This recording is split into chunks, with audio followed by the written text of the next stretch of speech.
I'd like to I'd like to call the Committee of Whole Council meeting for Monday, August 19th to order and to welcome everyone. I'm going to start with the acknowledgement of treaties of peace and friendship. We would like to begin by acknowledging that the land on which we gather is the traditional unceded territory of the Mi'kmaq peoples. This territory is covered by the treaties of peace and friendship, which Wolastoqiyik, Mi'kmaq, and Passamaquoddy peoples first signed with the British Crown in 1726. The treaties did not deal with surrender of lands and resources, but in fact recognized the Mi'kmaq and Wolastoqiyik title and established the rules for what was to be an ongoing relationship between nations. Thank you, Wolalan. Next is the oath of office. We do hereby accept the office of council and will diligently, faithfully, and impartially discharge to the best of our ability the duties of the office as may be imposed upon us by law. Just give me a second to get back. So we are now looking to adopt an agenda. Do we have any amendments to the agenda? If not, can we have a motion? We have a mover?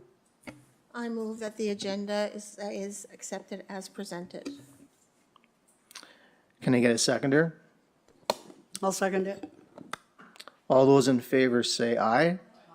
All those opposed say nay. Motion passed. Next is the conflict of interest. If any council member has a conflict of interest they wish to declare, just do so with the clerk. Next, we have presentations, petitions, and delegations, and we have a couple. And I would ask before we do the presentations, if just for order's sake, when we do the presentations, just allow the individual to make the presentation. Refrain from asking comments or asking questions of council until we'll have an appropriate time to do so later. But just so we get through the, because we have a lot on this agenda, we want everybody to have an opportunity to speak. So if we could just follow that. And the first person to present tonight is Vicky Theriault.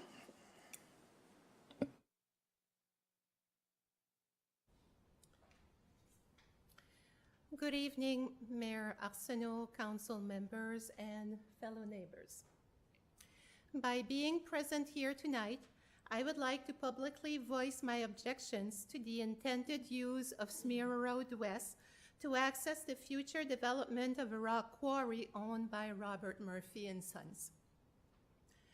My husband and I have been present to the two previous council meetings in May and June 2024, and have reviewed minutes from past council meetings, relevant bylaws, and other publicly available documents pertaining to the project in the context of the Right for Information and Protection of Privacy Act. We have been happy residents of Lower Baldoon since 2016. Although we are not originally from this area, we appreciate the tranquility of the area and having the opportunity to own an acreage next to the beautiful Bay of Chaleur. One thing that initially struck us when we met residents from our neighborhood was how proud and contented many seem to be to live in this area. Now, the prospect of trucking activities directly in and out of our neighborhood on a daily basis for an extended period of time has unfortunately threatened this peace and caused disgruntlement. I can say that my husband and I regularly use the main road perpendicular to Smeara Road West for biking and walking activities. Our dog Millie becomes quite nervous and seeks a place to hide whenever she hears the rumbling sound of a truck driving by. It also causes us a certain degree of tension, but fortunately, it's only occasional. However, Trucking activities related to the quarry project are expected to be much more frequent if the main access to the site of operations is through Smira Road West. Although the precise frequency may not yet be defined, I think that it's reasonable to expect repeated occurrences on a daily basis. As my husband will explain in the next presentation, people usually experience a certain amount of stress inherent to industrialized activity. Who appreciates sitting outdoors, peacefully reading a book, entertaining people, or engaging in a mindful walk while being recurringly exposed to industrial activity and trucking? In the years when extraction of shale gas through fracking was very publicized, I remember reading an article about an ex-CEO of an American fracking company who decided to file a lawsuit and petition his town council because of a plan to engage in fracking activities near his mansion. He expressed concern that the heavy truck traffic would create a noise nuisance and traffic hazards. What I retain from this article is that an industrial project expected to be disruptive to people's lives is acceptable to many as long as it's not in their own backyard. I'm quite confident that no council member would appreciate having this type of industrial activity around their home either. Although we acknowledge that the community of Belledune is host to a number of industries, there have been attempts by previous councils to minimize the impacts of these inconveniences on residents.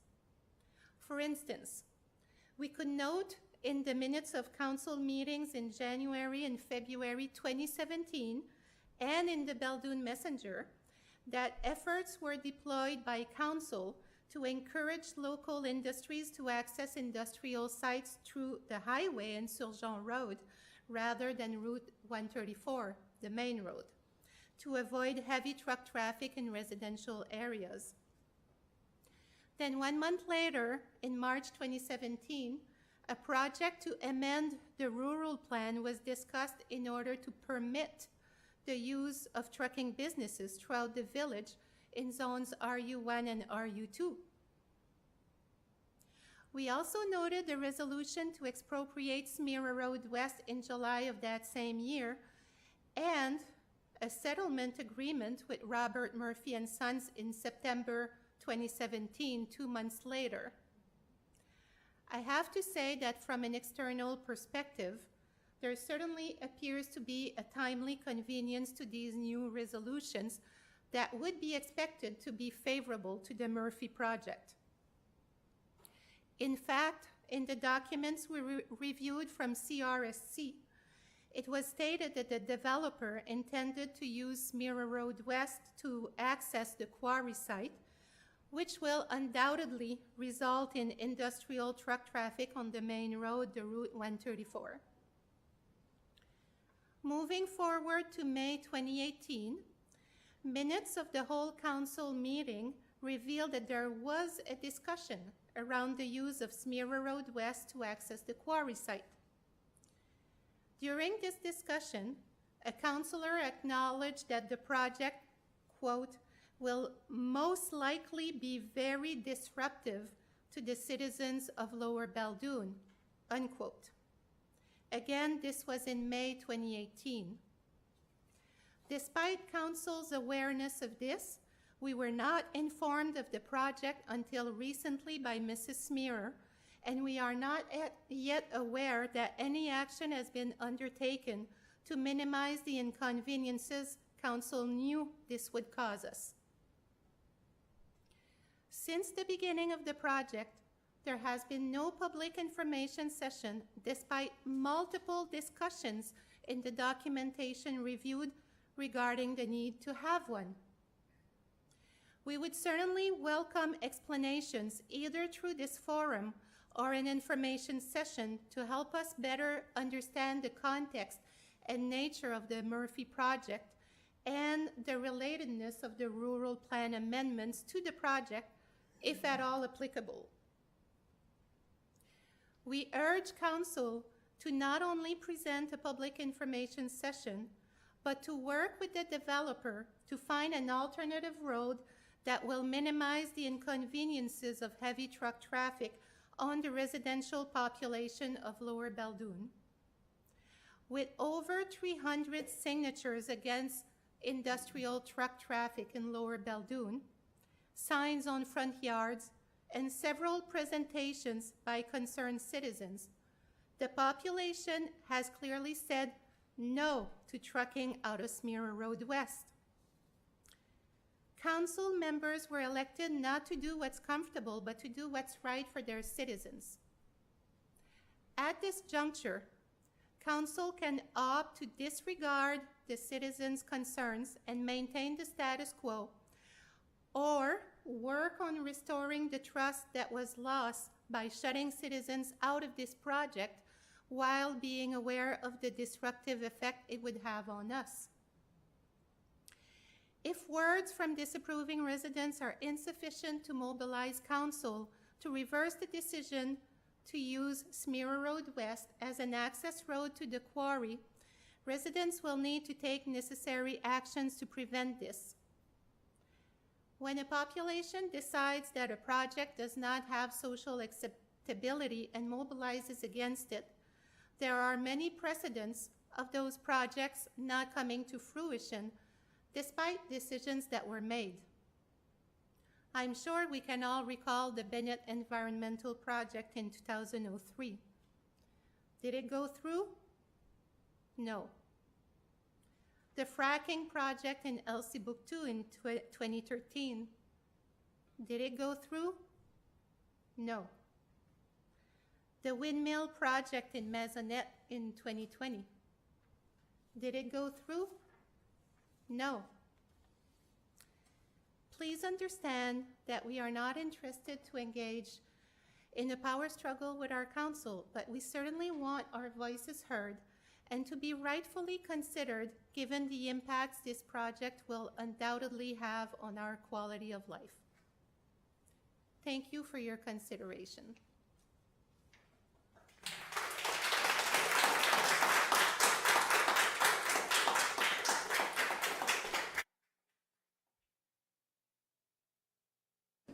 Thank you very much for that. Did council have any questions or anything they wanted to ask Ms. Terrio?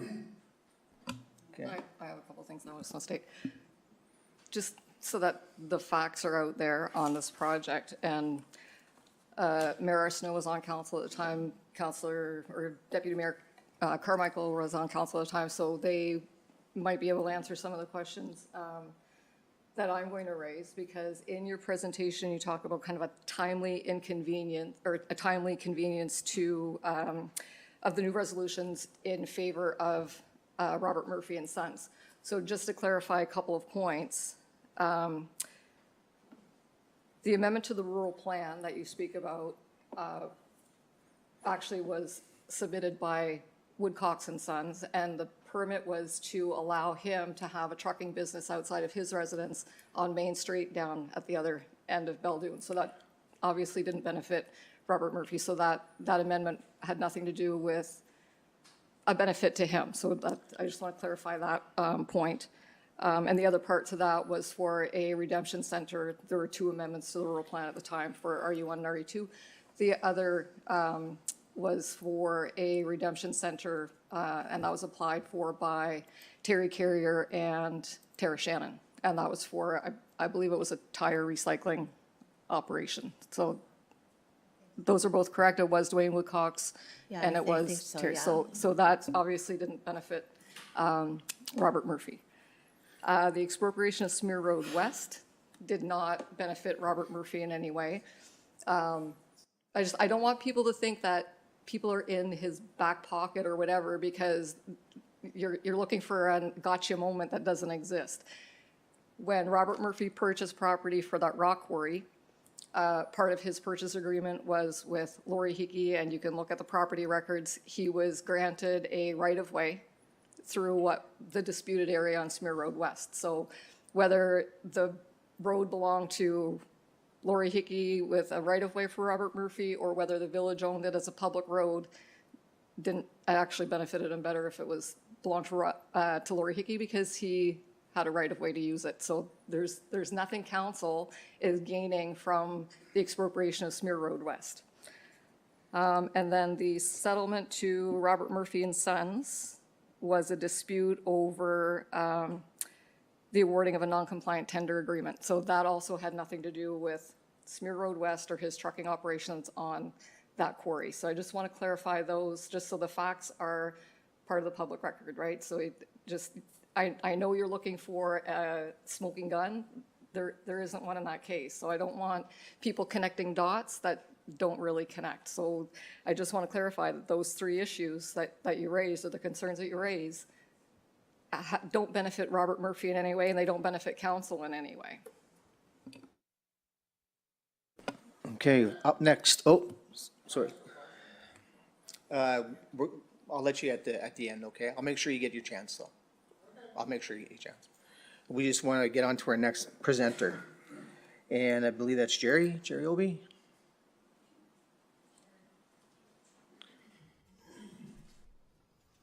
Good evening, council and mayor.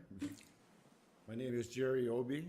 My wife and I live at 218 Main Street, Lower Beldoon. I'm a retired psychologist and currently own and operate Cedar Cove Camping in the neighboring village of Pointe Verte. This evening, I would like to focus on two main subjects. The first is what I call industrial encroachment. This term refers to the advance of an industry into the living quarter of a set population, including residents, parks, agricultural, and reserved land. Lower Beldoon is by all practical terms a bedroom community. Lower Beldoon, currently there are no industries based in the community, although we are part of a highly industrialized village. Lower Beldoon is a place where we go to sleep, eat, and live in a calm and quiet community.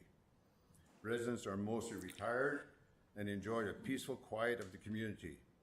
It has one street, Main, which you all know, with generous sidewalks that are frequently used by residents for walking and biking, etc. The village has installed benches so that we can enjoy the peace and quiet. It is very casual and relaxed. When a large vehicle crosses the village, it is noticed immediately, as it disturbs the usual calm. It is not uncommon to meet residents of the neighboring village of Pointe Verte and Petit Rocher, as they recognize this as to be a great place to walk and bike. In other words, it's a little gem. My work as a clinical psychologist includes special interest in stress management and industrial psychology. I've worked for the smelter for 24 years as a clinical and consulting psychologist. I also service their employee assistance program. My work in stress management has led me to provide lectures and consultations throughout the province. It is an established fact that if you increase stimulation, you increase stress. In Lower Beldoon, the increased stimulation that we're looking at is from truck traffic includes the visual, the moving trucks, the auditory, the unwanted noise of the truck, olfactory, the smelling of diesel fumes. There is also dust contamination and fear of debris falling off the truck to consider. Gravel truck traffic will increase stress in the residents will increase stress of the residents are accustomed to a calm, and they have to adapt to the increased stimulation. This adaptation requires a psychoneurological response to the increased stress.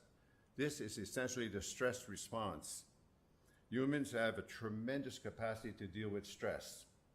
However, we all have limits. The key is to avoid undesirable stress. So can we predict who will be most affected by the stress? Not accurately. That is, one cannot predict who is most vulnerable.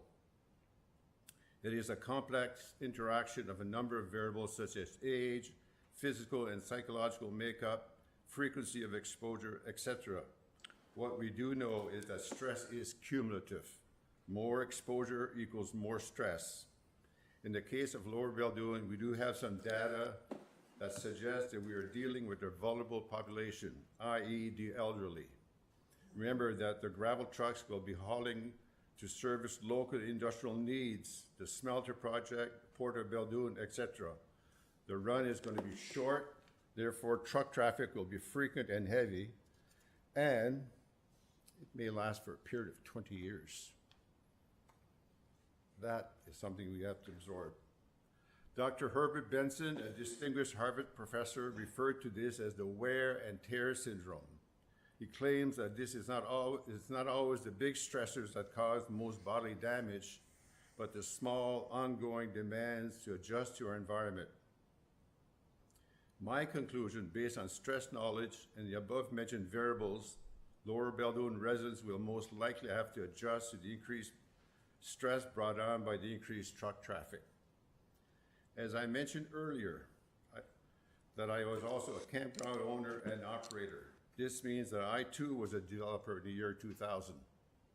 I clearly recall the steps and procedures that had to be followed by the village of Pointe-Verte, and at that time, the Beldoon Planning Commission would grant me for permission of construction. First, there was a public consultation process in which local residents voiced their concerns. They had similar issues, especially regarding an increase in traffic and noise pollution. The residents of the Rue Calnay were particularly concerned regarding the traffic on their quiet street. They did not want entrances or exits on that street. Their concerns were valid. And through a consultative process, we were able to put in place measures to safeguard their concerns. A buffer zone was established around the perimeter of the campground. This contained the noise and traffic. Remember, a consultative process occurred prior to construction so that the citizens' concerns were adequately addressed. After 24 years of operation, I remain thankful of the citizens' consultation, and it has proven that if the voices of the citizens are heard, then their concerns can be addressed. Furthermore, I had to meet strict environmental standards set by the province to waste management, water, and electrical system. I believe that the village of Pointe-Verte wanted the developer to respect the concerns of its citizens and not ignore, or worse, pull the wool over their eyes. In conclusion, through the consultative process, I realized as a developer that I had to adjust to the community and not the community to adjust to me. Certainly, this is not what is happening here in Beldoon. This is how a citizen consultative process should work. Otherwise, it's going to be doomed for failure. Finally, I would like to talk about empathy, which is roughly defined as the ability to put yourself in somebody else's shoes. This is a feeling response that allows us to imagine how we would feel if certain situations were happening to us. We first learned about this project when Leanne Smear came to our home asking for support to support her with her petition. It was then that we learned that the details of the project and realized that the community had not been consulted. Why was this project not on the radar of its citizens? I could not believe that our elected officials had failed to consult its citizens and were advancing knowing that its citizens would be opposed. It is nothing short of shameful disregard for the health and safety of the community. The lack of empathy is astounding. Imagine for a minute that this was happening to you in your front yard. Imagine the village wanted to build a sewage system or a water treatment plant or other project near your home, and it was all arranged or cooked. How would you feel? All you had to do is accept the project, even though you're drastically affected by it. Imagine now in Leanne's case, the noise, dust entering all aspects of her home, inviting friends for supper or for an outdoor meal would prove intolerable. If you cannot imagine this, your empathy or emotional response is very low. Empathy can be a useful guide for making human-related decisions. It is a tool that needs to be used so that we do not lose our humanity. In conclusion, at the crux of this current conflict between the village and the villagers is a failure from council to properly consult with its residents. It is a grave mistake. The onus is on council to resolve this issue.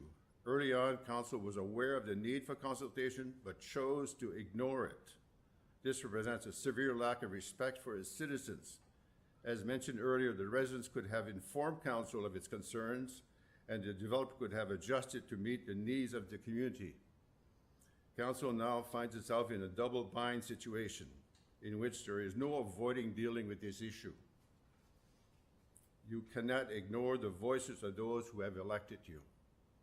We, the people, have spoken, and clearly we will oppose any development coming from Smear Road West. It is up to council to see clearly that you cannot advance a project without the consultation of its people. There is an opportunity to make things right. Smear Road West should be declared a no trucking road. It is never too late to do the right thing. Remember that you were elected to serve the people of Beldoon and not create undesirable living circumstances for its residents. Thanking you in advance for your consideration. I'm hoping you resolve this issue quickly or urgently. Thank you very much.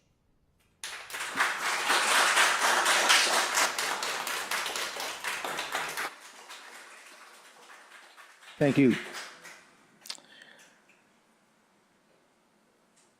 Okay, next be,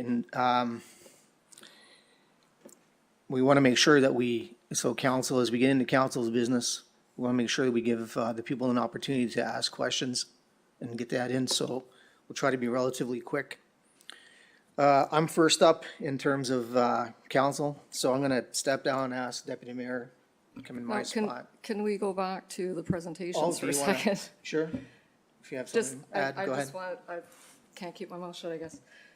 Just so we're comparing apples to apples, in your case with the campground, there was a rezoning that needed to take place for you to be able to establish a campground. That's the difference between the public consultation that you were required to have versus the rock quarry that Robert Murphy is trying to develop. He was already zoned for rock quarry. So because there was no rezoning required, and I hate that I have to defend a previous council's actions because I feel like that's what I'm doing, right? Because neither one of them seemed to want to step up and do it. But there was no public consultation required because there was no rezoning. And I'm not saying there shouldn't have been one. I think there should have. And then most of your concerns probably are addressed already in the operating permit. The province has gone through rock quarries and those types of developments repeatedly. And if you read the operating permit, a lot of those concerns, dust, debris, hours of operation, blasting controls, they're all addressed in those. Regardless, the rezoning would have triggered a public consultation, so would have an environmental impact assessment. Neither of those were deemed necessary by the province. We don't have jurisdiction over those issues. That's a provincial jurisdiction. So, and again, I'm not saying that we can't step up our game and say this is part of our process too. Again, that's their issue, something that this council has inherited. So I just want the rezoning is what triggered your public consultation.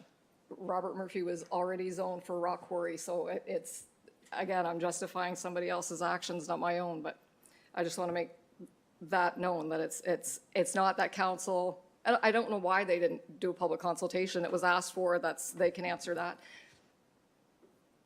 We are having a public consultation. We are organizing a meeting. Okay. Well, that's all I can So tell you. we're never are going to have an organizing opportunity to public ask, consultation to on have that project. questions. Okay.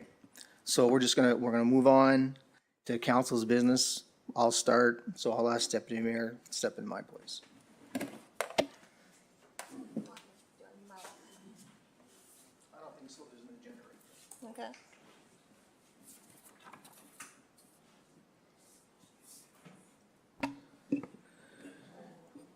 So I have 5 issues And I'm going to change the order because I'm going to put truth and reconciliation at the last because it has to do with this subject.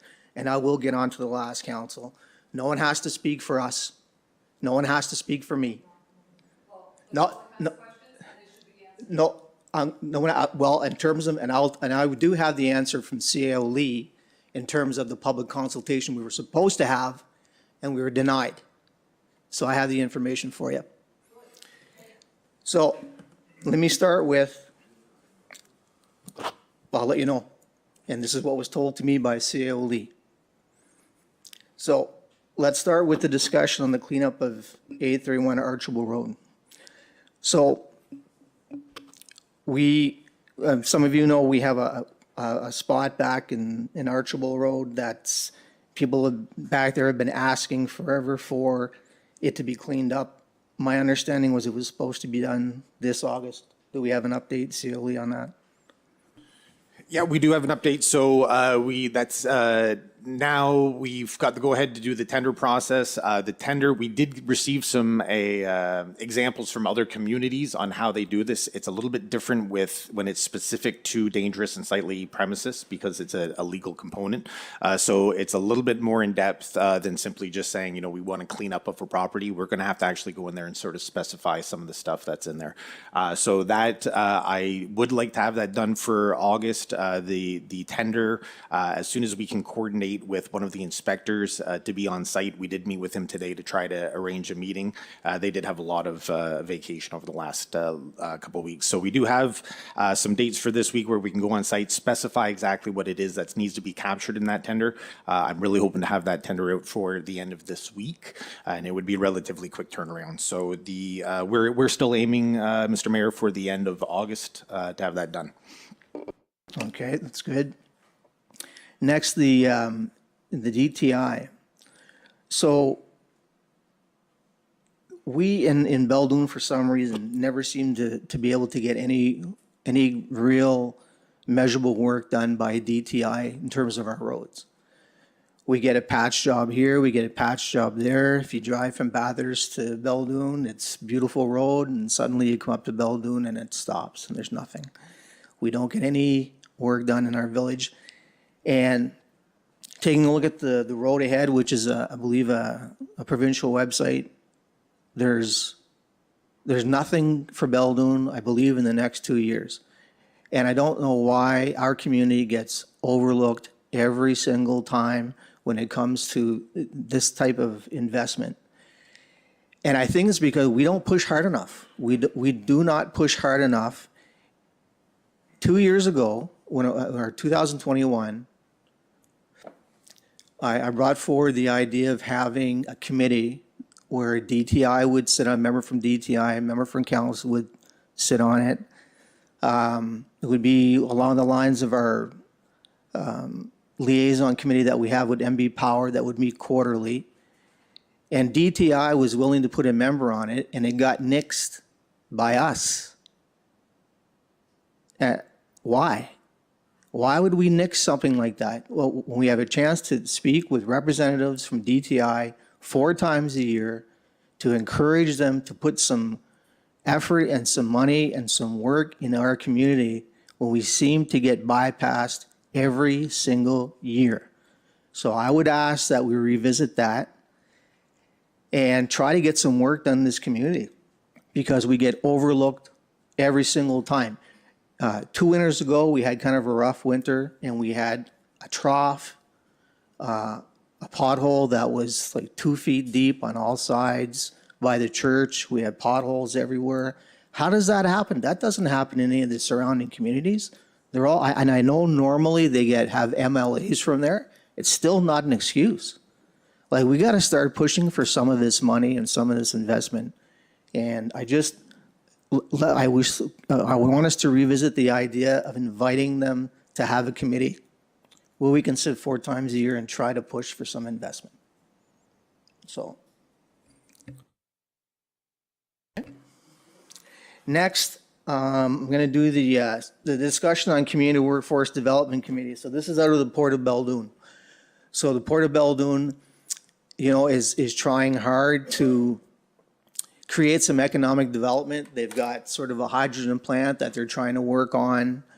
And it seems that the Port of Beldoon is really going to be where the investment, monetary investment, is going to take place, where the economic development is going to take place. So they put together a committee where it's basically a communications committee. And I was able to sit on it last week for the first time. So it's a good way. It's to avoid the Bennett's, speaking of Bennett's, and the other sort of economic drivers or opportunities that have happened here where we haven't communicated well. And so this is the port's idea, strategy of trying to keep the people informed, because some of the things, anytime you're talking about hydrogen, anytime you're talking about nuclear, it's important that you get that concept correct and let the people know. So that's, if you hear about that, that committee, that's what we're talking about. So hopefully it'll work well, and hopefully, you know, we get some good news with MB Power, that they're going to be around, I think, longer than 2030. And hopefully if the port can come to fruition with the things that they want, then we're going to start having some real economic opportunities here, ones that we haven't seen for a while, and we deserve it. So there's that. Yes. Sorry, just real quick. So with that committee, is it your involvement with the Service Commission that has you with that committee? Right. So when you become chair of the Service Commission, you get an automatic invite to that position. So I was elected chair of the Service Commission in June. I'll speak to that next month. But so hopefully, like the Service Commission, just briefly, the Service Commission and the Village of Beldoon sometimes has had a rocky relationship. And I'm hoping that maybe I can sort of help bring that together, especially with the planning. But we have a lot more mandates now. The Service Commission has a lot more mandates than just planning. So hopefully we can get that, we can get that working and going too. So next, the RCMP in Beldoon. And we have a member here tonight, and every meeting, you know, I try to acknowledge the RCMP member that attends, and I want to do this same tonight. I want to thank you for being here and thank you for your service.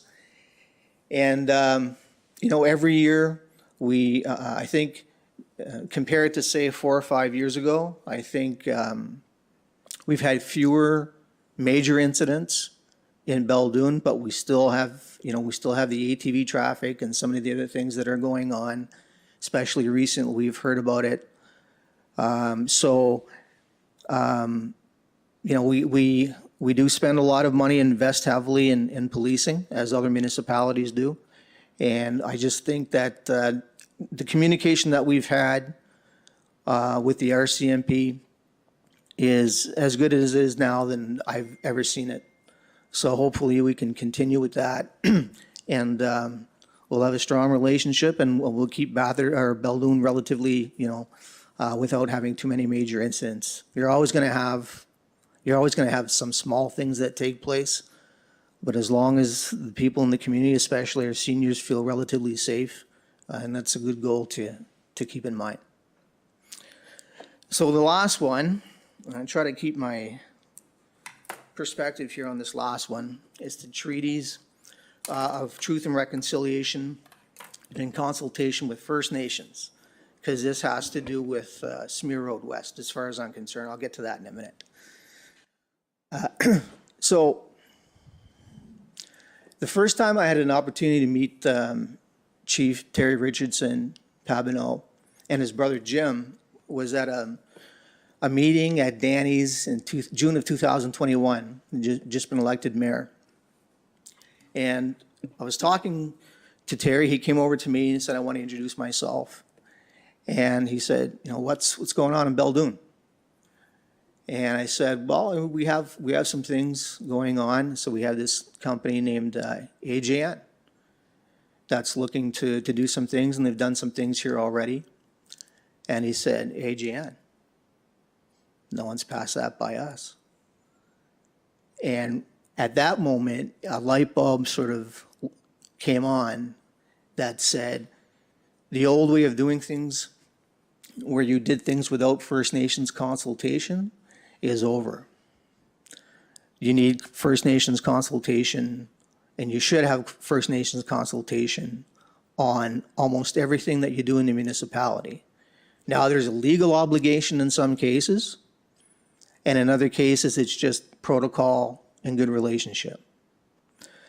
So we haven't, I don't believe we have really accomplished or done enough consultation with First Nations.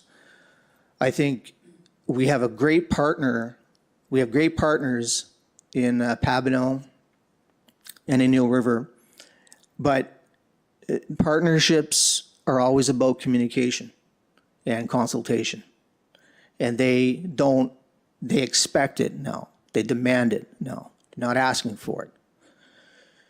So when I skip to what's going on here, I know that there were some citizens who reached out to Chief Richardson about Smear Road West. And I ended up having a conversation with Chief Richardson about it. And he wasn't particularly pleased that First Nations had been consulted about any of the dealings with Smear Road West. And I agree with him. I thought, you're absolutely right. Here we are talking about unceded land. Here we are talking about relationships. And yet we have a development that we haven't consulted on. And we should. And I thought, you know, you can talk about the legalities all you want and permits all you want. We have a community we have a substantial amount of citizens in our community who right now are upset and unhappy and not happy about what's happening in their village. And they feel minimized, and they feel that they've been, if not lied to, they've been misinformed or not informed. And we have an opportunity and an obligation, I think, to try and make that right. We have an opportunity to make this right. And that opportunity, to me, comes through First Nations consultation, which would do two things. It would allow for some healing in our community, and it would allow for us to develop a stronger relationship with First Nations. So you have two wins there. And this is about all the community. This is not picking sides. This is all the community. This is everyone who would benefit from this. So I think, and I suggested this to council in an email, that we should halt, put a stop right now on any further development, anything when it comes to Smear Road West, and get our consultation with First Nations before we move on. And I think that would make a lot of things right.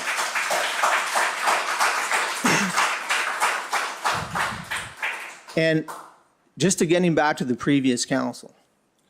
So, you know, I would say this, and my understanding, and C.L. Lee, you can correct me if not, and I appreciated this when you told me this, and I don't mean to be talking out of school, and if I am, I apologize, but I think the moment demands it. Because in the last council, there was supposed to be a consultation, a town hall. And when we didn't receive it, Councillor Culligan asked our former mayor, aren't we supposed to have a town hall? And his response was, what's done is done. So maybe the question should be asked to our former mayor why we didn't have a public consultation. Because the public consultation, even as Councillor Robinson stated, was supposed to happen. So that's the answer as to why. Okay. Now, and I mean this with all sincerity, if there was a single vote, a single decision that I made personally that brought us here, I accept ownership and I apologize. Because I would have never, ever wanted to bring that kind of strife to the people in this community that may have. So if I'm responsible for that in any way, I apologize to you. Okay? But we have an opportunity to try and bring some healing with this issue. And in my opinion, it goes through First Nations consultation. But you can't have First Nations consultation and continue along the road with what you're doing. It has to stop to be genuine. So let's stop. Get the consultation, see what they think, see how they feel, how it affects, because this is going to be a major impact. You're right. There's no one can deny that this is going to be a major impact to our community. No one can deny that. And no one on council, I can't think, and I can't speak for everybody. I only imagine that there's no one on council who can say that they feel good about what's happening, to see the rift. And it's sometimes when you're up here, it's hard when you're up here. I can tell you, I've been at this for 8 years. It's not easy. When you think about it every day, about the impact that you have on people's lives, right? It's hard. And you want to do the right thing. And sometimes you don't. But sometimes you do. And we have an opportunity, I think, to get it right. So that's my suggestion. I hope council takes it.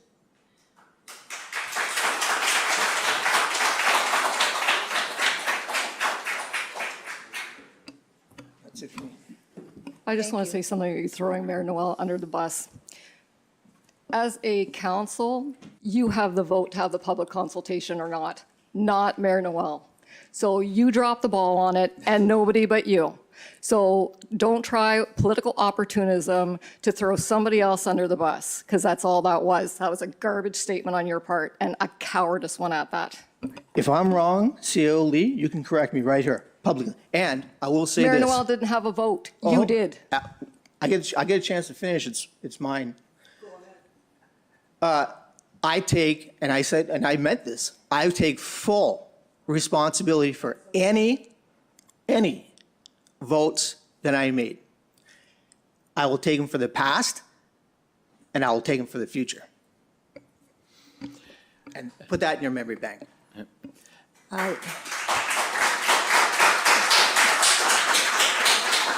If I may, Your Worship? If I may, Your Worship? Can I just say a few things here? I agree. I take responsibility for my votes.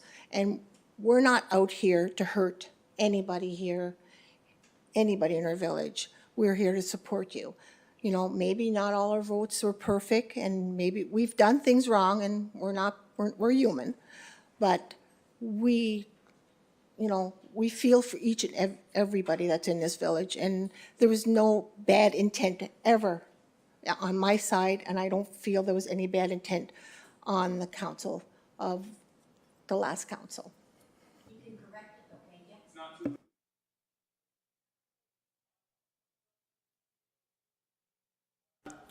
Just going to give CEO an opportunity to. Yeah, so sorry, just for a point of clarity on one of the things that Paul had mentioned. So what he's referencing is actually, it's all public record. It's in the May 2018 council meeting minutes, and that's where Councillor Culligan had brought up to the rest of council. There was supposed to be a public session on this. The mayor of the day, his response to it was that the issue had already, that the permit had already been issued.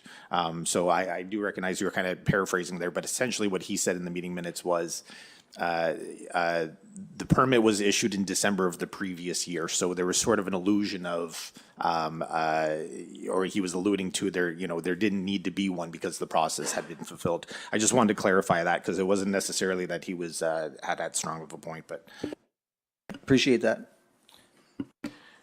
Just a couple of comments on the issues you brought. First of all, concerning the RCMP. I have been, and I have passed 22 years as the member of the Restigouche Crime Stoppers Unit. That has allowed Beldoon to express its views directly to the RCMP when basically behind closed doors, if I want to use that term. But with that said, the RCMP have provided, in my opinion, a tremendous, tremendous asset, and they are a top-notch professional group of enforcement officers that I have the absolute ultimate respect for. And the RCMP are not going to go around advertising when they're going to do things in our community. Perfect example of that was this weekend. We had the RCMP and ATV enforcement in our community this weekend, all with drones and cars and everything like that. So at the end of the day, they are doing the best possible job that they can do with the finances that the province has allotted to this division.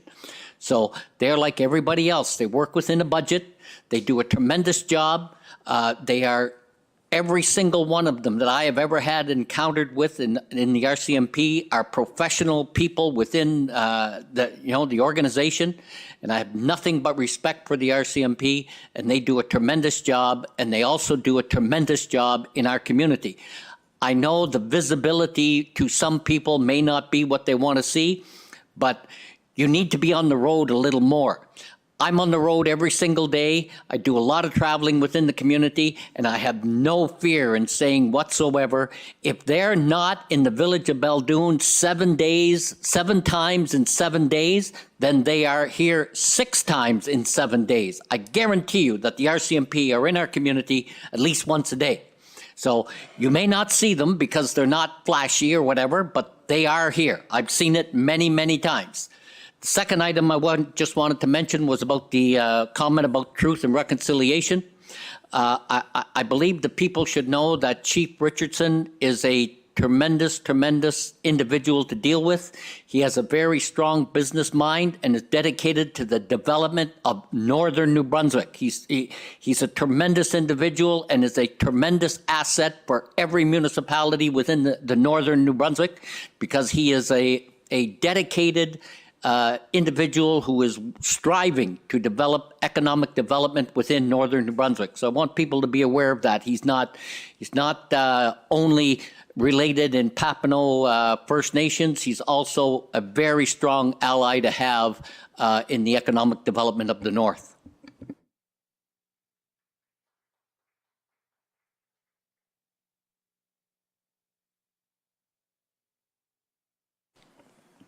Councillor Guitar McDonald.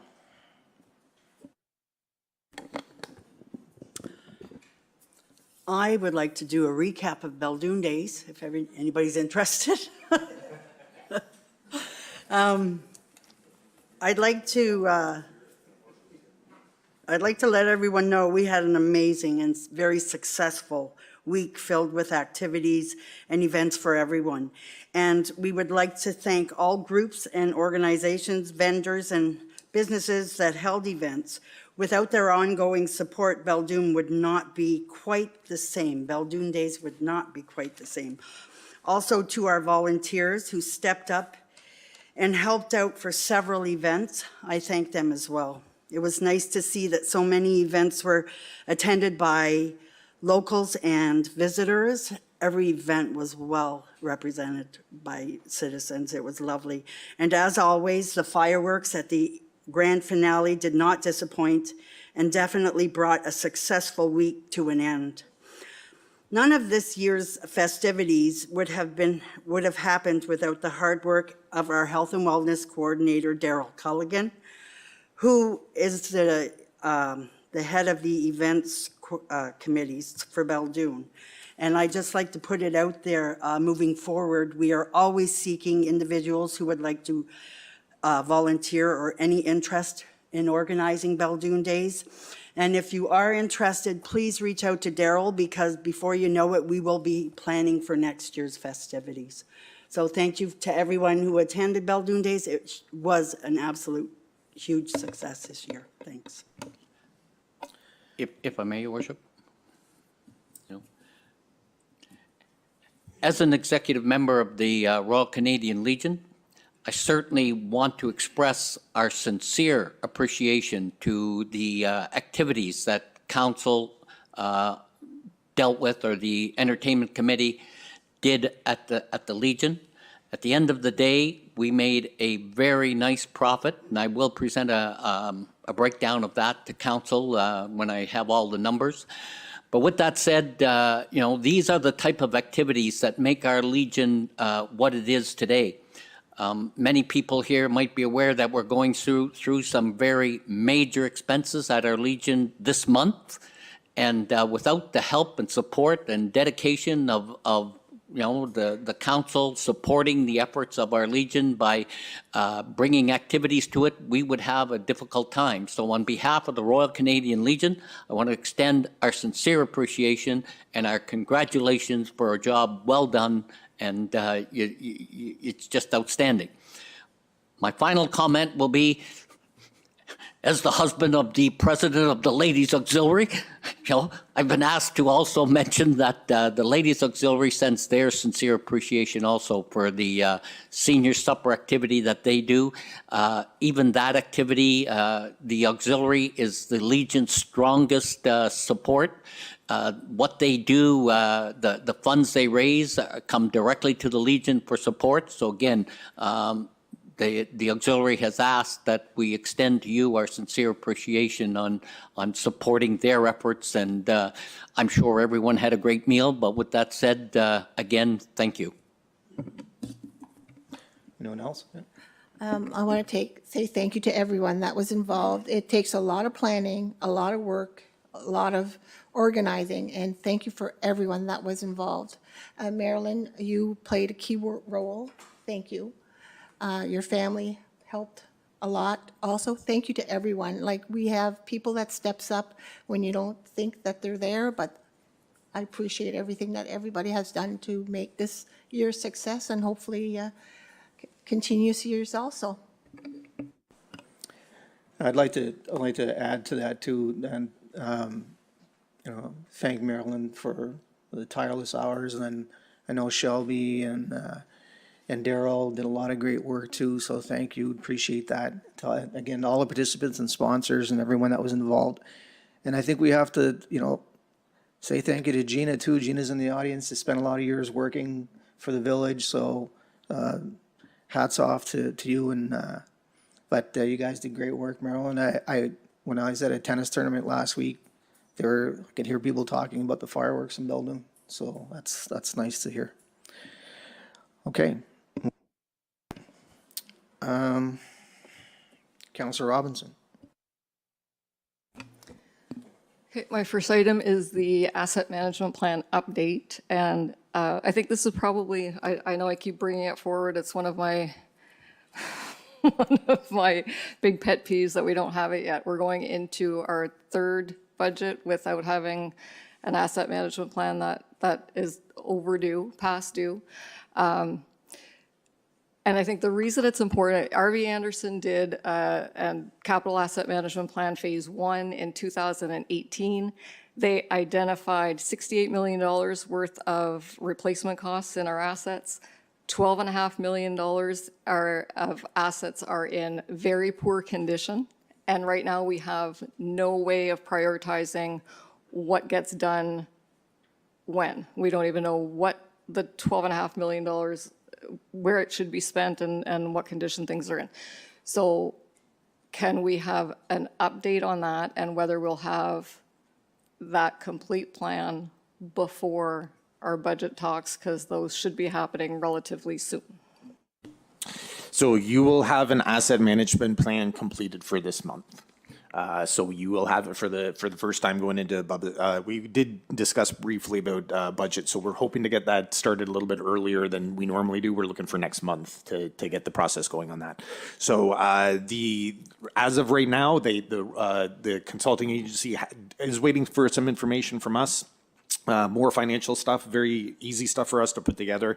We have received the access to the portal and the GIS and all that information. So the training component of it is going to be a big one. That's one that staff's going to have to make time for and you know, kind of learn the system. But we will have that done for the end of August. Thank you.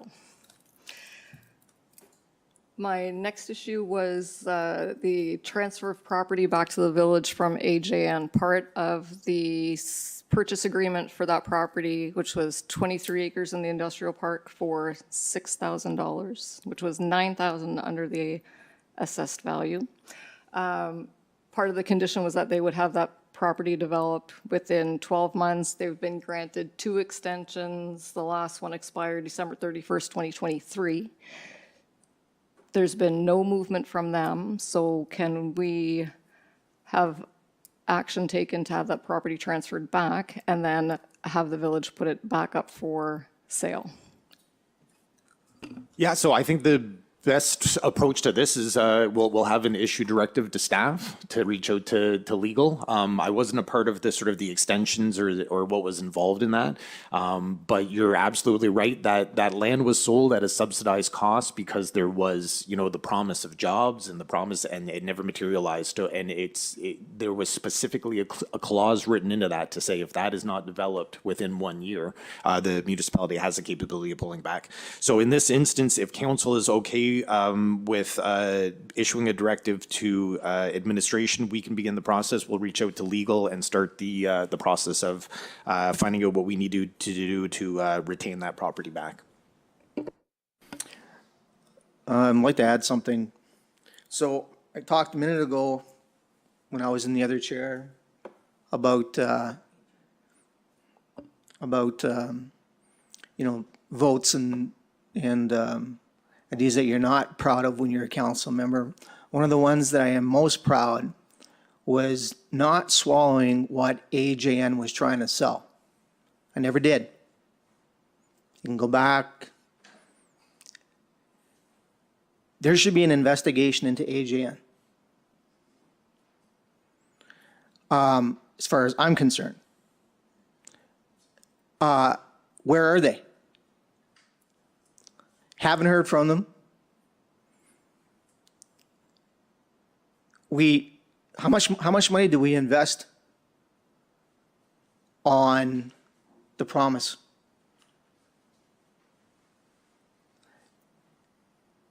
This is the type of thing that really upsets me because we know we have a vulnerable community. We're looking for economic development. How many times do we have an entity coming in saying we're going to do this, we're going to do that, we want you to invest, we want infrastructure, and then where do they go? Perfect example. AJN should be investigated, as far as I'm concerned. Now, whether it happens or whether it doesn't, it should be. And I'll just leave it at that.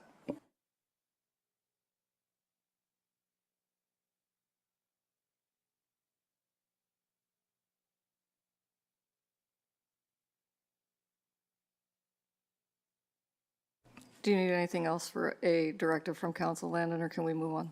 No, I think that's sufficient. We can move on. Perfect.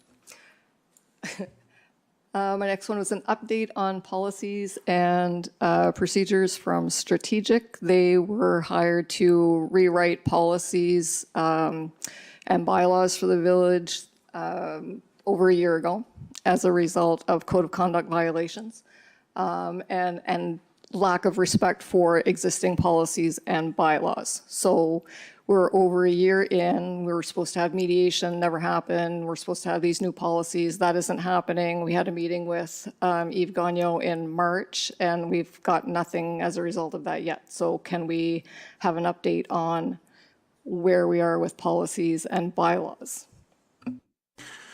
So the only update I have on that is that we did follow up with Eve in July. Eve said that he would get some information back to us for the end of July, and unfortunately, we hadn't received anything there. So we can certainly follow up again with Eve in August. I might reconnect with council and revisit this and see if there's a better approach or if there's a better strategy. Or ultimately, Eve was hired through the environment and local government. So it's could be a potential that we reach out to them and, kind of voice our concerns that way. But I'll certainly follow up with him. I'll provide an update to council, and I think that we might have some communication around alternate ways of getting this done. Okay, thank you. My next item was the need for a petition policy. And some of the shortcomings that came up with the 2 petitions from Smear Road West. In particular, the way petitions are received and what the expectation is on the part of the public for response, because I know it was submitted and then just kind of sat there. So there's an expectation that when a petition is submitted, that there's going to be a response from either administration to say that it's been received and council's dealing with it, or it should be on the next agenda or whatever, but just kind of formalize some of those procedures or whatever in a policy. And then I think there's a lack of understanding on the part of the public that that becomes a public document and what it needs to be included in kind of the wording of a petition, that sort of thing. So just if we can start to formalize some kind of policy regarding, I think they're important, part of public consultation, part of a means for the public to voice their concerns, but there also needs to be a policy on how those are handled and how they're addressed.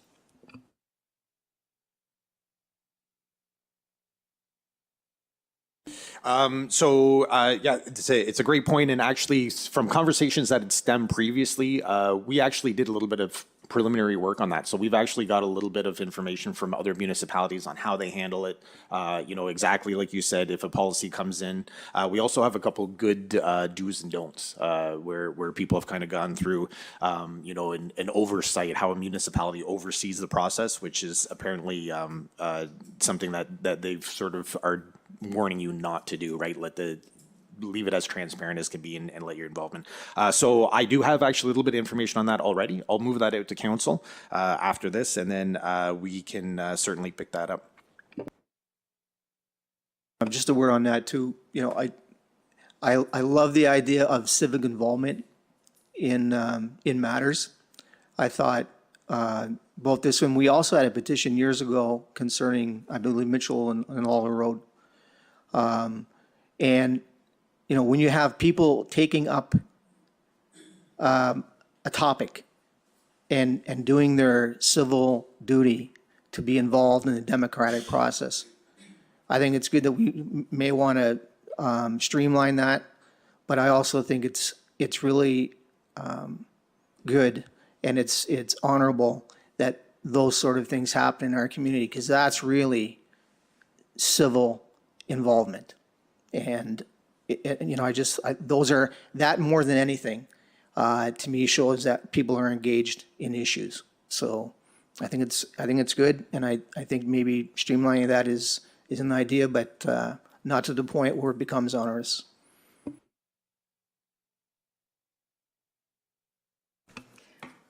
Okay, my next issue is the meeting minutes and council expenses that are not being uploaded to the Village of Beldoon website. So we haven't had minutes posted since January of 2024, and council expenses haven't been posted since October of 2022. So I think those are documents that the public are always looking for, and typically would be available on our website. So I know Nicole's coming back, and maybe, I don't know if that was kind of left to her to do or whatever, but if we can get those documents uploaded on the website so people have access to those. So no, actually, honestly, Cynthia, that was one that just fell through the cracks. We go through the process with meeting minutes. There's things that we are regulated on. We have to, what we have to do. So just so you know, they are updated now. Yeah, so we had up until 2024 done last week, and then we finished that off. So everything's up there. The council expenses are not. That was one that wasn't even on the radar. So Clerk Treasurer Culligan took a look at that. She's got an idea of how frequently and what's contained in that, so we can pick that up moving forward. Thank you. Oh, my next one is the redesign and development of the website. So the one we currently have is very cumbersome and not user-friendly, and everybody who has to use it hates using it. And council has talked many times about the redesign development of the website. I know the developer who did the current one was asked to make some changes or do some, whatever, fixing it. It isn't usable. And we had voted in 2022 to move forward with a new design and a new development. So we were looking for requests for proposals from other companies. So can we move forward on that? I don't know exactly where that was left off in 2022. I'll do the research and go back and pick that up. It obviously didn't materialize in 2023. What I would say with the website is that we do have a little bit more capability with how we're adding and the things that we can change. So I'll take it back, Cynthia, and I'll do a little bit of, if council's looking for a full redesign, absolutely, that's council's decision. We can budget that in for next year. But I might have some alternative options there. I think that we might be able to save some money and kind of get that working the way that council wants it to work. So we'll take that, administration will take that, and maybe come back to you with a couple different options there. Would I be able to comment on that, Your Worship, if, on the website? There's not a person visiting our community or looking at coming to our community who does not, the very, very first contact they have would be our website. And it is a disaster. When you hire Mickey Mouse to develop your website, you end up with Mickey Mouse. Well, Donald Duck was there too. So, but at the end of the day, if we want to have what we consider the image of Beldoon and a professionally well-designed website, of course it's going to cost money. We can't go to the cheapest one. We've got to go to the ones who have experience at developing websites for municipalities. And the sooner we recognize that, the sooner we will fix our problem.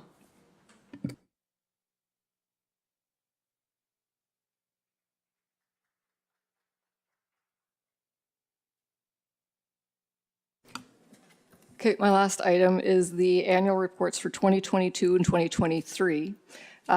Those are legislated by the Local Governance Act, Section 105 to be specific. And we have not had a report for 2022, which should have been adopted by council, or 2023. So that one would be due now and 2022 last year. So I think it's important that those reports be completed. And I know you're going to have to go back and recreate, but they're required by law. So if we can do those reports. Okay, if I may. So yes, I was made aware of the annual reports that were due. One of the components we were waiting on is it did have to include the financial statements as well, which we did just receive back and passed in the last meeting. So I have been working on the 2023. To be honest, 2022 didn't even cross my mind because I was focused on 2023. I'm hoping to have it done probably towards end of August, beginning of September. It is being worked on. And then at that point, I'll have a pretty good idea what's needed. It is a cumbersome process for sure. But I should be able to go back and recreate 2022 at that point. So it is on the radar, it is happening, and hopefully sooner rather than later. Seoli. Thank you, Mr. Mayor. So the only item that I have for me is we're going to have the the Shallura Regional Service Commission reached out to us. They're looking for council's interest in being involved in a project for electronic vehicle charging stations. There is an appetite in the other regions to have some pretty substantial EV stations put into their municipalities. So the Service Commission did reach out to see if this was something that Beldoon would like to be involved with. There is usually incentives, additional incentives that come along with a regionalized approach. So they always like to have as many people involved as they can. Very, very preliminary estimates there. They believe that there's enough federal and provincial subsidies that the numbers that they've provided are approximately the $125,000 that it would cost for a fast charging station would be closer to a $32,000 contribution from a municipality. That's for a fast charging station. For one of the slower charging stations, a $9,500 charging station would be subsidized down to about $1,500. So at this point, they're not looking for a commitment, but they do want essentially an expression of interest from council to see if council wants to participate in this program and be involved in the application of it. And if there is, what I might try to collect from council is an idea of what you think that you might want here in the municipality. I know that the Port of Beldoon does have one down at their facility. So they're hoping to get an idea, a very general idea of the quantity and the location. However, it's not set in stone. They would have, if we do engage in the process, they would have consultants that come along with it. And the consultants would help you sort of to lay out the best spot. And but all they're looking for right now is an expression of interest. And if council did have an opinion on the quantity and type, that they think that that would help them along. Do you have anything, Angela? Okay. All right. So that, pardon me? Want me to do that now? Okay. So we'll do that now. We'll get perhaps just an idea of if there is any interest in at least moving forward. I realize that you said there's one at the Port of Beldoon. Is that open for anybody to use? So I'm kind of learning this process as I go. I don't have an EV, so I'm kind of an old car guy, gas guzzler and high octane. So the Port of Beldoon does have one. I don't know if it's open or if you have to pay for it. I believe that it is open to the public, but I'm not sure if there's, what I'm kind of learning is as a municipality, when you can put these in, you can set the rate for these charging stations. So that particular one, and I know that because Bathurst had mentioned they have free ones. They have free ones there that don't get used because apparently it takes a couple of days to charge your vehicle. So these ones are a little bit quicker, and that particular one, Marilyn, I don't know if it's. I'm assuming it's open to the public, but I don't know if it's there's a cost to use it or not. I think as we're moving more and more to electric vehicles, it's going to be important to have that type of infrastructure in place. And I don't know why anybody would go with a slow charge on those vehicles, because it just adds a ridiculous amount of time to getting from point A to point B. So if it's something that we're going to entertain, I think it's necessary to go with a fast charge. And I think it's going to be infrastructure that we're going to have in place, even thinking of village vehicles. It's do it now or do it later, right? It's going to be necessary. Councilor Burke, yes or no?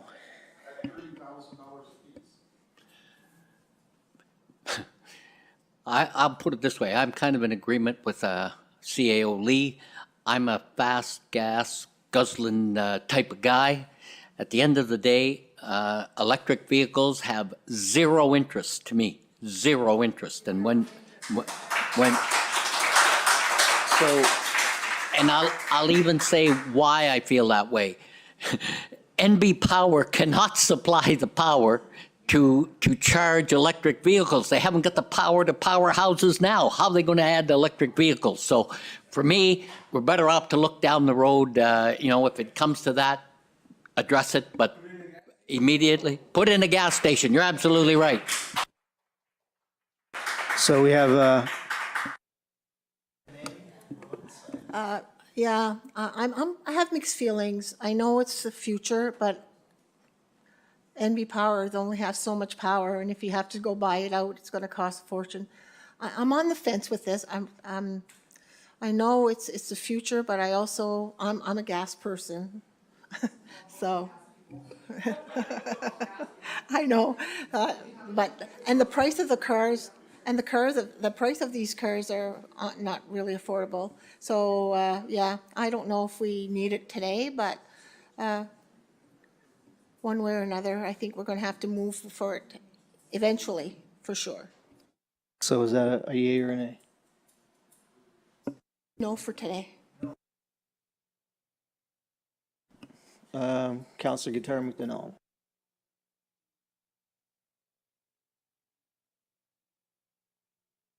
We need to look to in the future, but right now, I don't think, I'd like to revisit it maybe in a year or two. We'll see what happens, but right now, I don't think we're required to Okay, have one. so, okay, good. I just want to say we're going to miss subsidies on this, though, just so you're aware. So what's going to cost us $30,000 now is 120, what do you say, Landon, 125? So I don't like the idea of electric vehicles either. I can't imagine having to drive to Fredericton and stopping partway and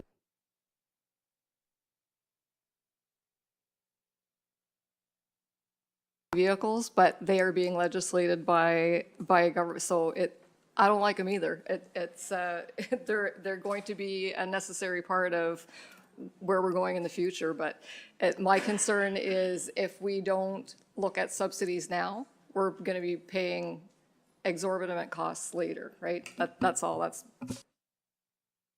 this something they need an answer to right away? Yes, there's something that they're looking for a directive for because their application is going to likely go in, I believe, before the end of the month. So it is something that they're looking for, for council's expression of interest on.